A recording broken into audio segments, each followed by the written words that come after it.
Bonjour à toi, j'espère que tu vas bien. Bienvenue sur cette nouvelle vidéo. Bon, pour ceux qui ne me connaissent pas, je m'appelle Marie, j'ai 36 ans.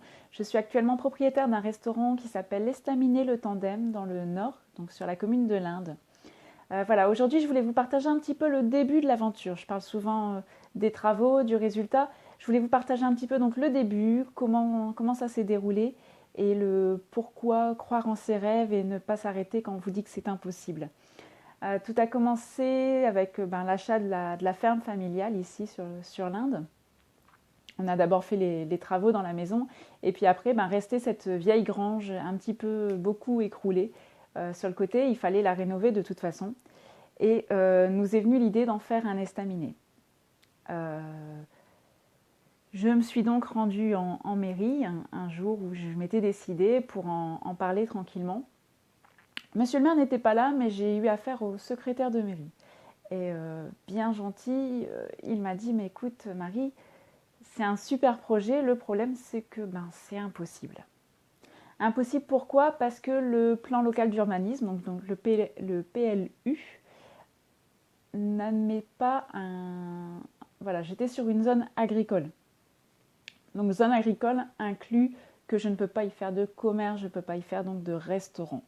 Donc clairement, sur le papier, légalement, c'était impossible. Vous imaginez un petit peu ma déception, les bras tombent. Et puis, je rentre chez moi en me disant, voilà, on m'a dit que c'était impossible.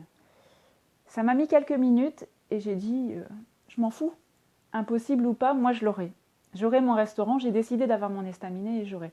Alors voilà, c'est une force de caractère que j'ai, de jamais m'arrêter, de jamais me dire, je peux pas. J'aurais pu me dire, voilà, on m'a dit que c'était impossible, je m'arrête là, point barre. Mais non, je me suis confortée dans mon idée que j'allais avoir ce restaurant, j'avais décidé de l'avoir et j'allais tout faire pour l'avoir. Donc je me suis gentiment rendue régulièrement, pratiquement tous les samedis matins en mairie pour avoir contact avec monsieur le maire.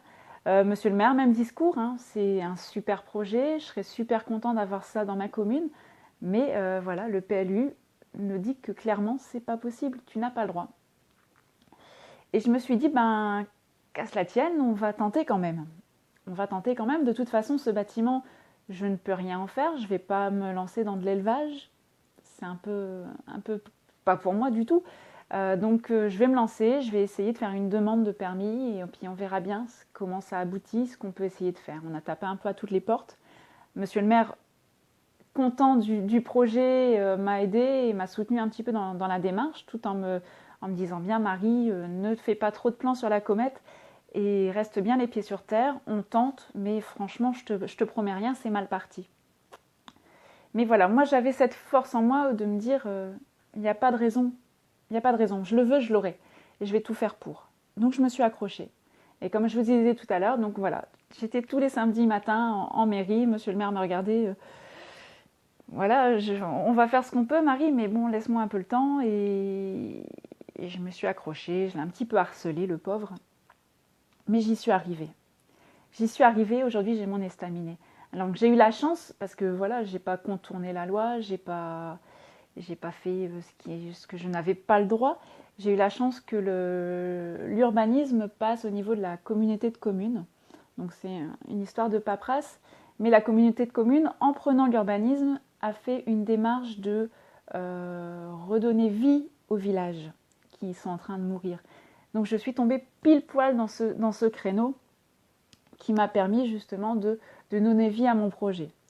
Voilà, je me serais arrêtée tout de suite quand on m'a dit c'est impossible, laisse tomber, je me serais arrêtée, j'aurais jamais eu ce que j'ai actuellement. C'est-à-dire que maintenant ça fait 7 mois qu'on est ouvert, 7 mois que je vis de mon projet, que je rencontre mes clients tous les week-ends et que je fais le maximum pour les satisfaire. Donc 7 mois où voilà, je vis mon rêve, réellement. Donc ne jamais abandonner vos projets. Croyez en vous, ayez confiance en vous, donnez-vous tous les moyens d'y arriver. C'était vraiment le message que je voulais passer aujourd'hui. Voilà, moi c'est mon bonheur au quotidien de pouvoir vivre de ma passion et d'avoir réalisé mon rêve. Voilà, donc cette petite vidéo pour vous faire part un petit peu de ça, de ce côté positif.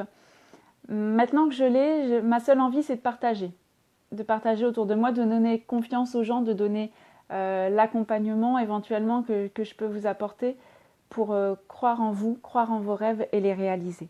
Donc si jamais vous voulez suivre un petit peu mon parcours, mon aboutissement, partager avec moi toute cette motivation au quotidien, n'hésitez pas. Je vous laisse les liens en fin de vidéo pour suivre un petit peu cette aventure avec moi.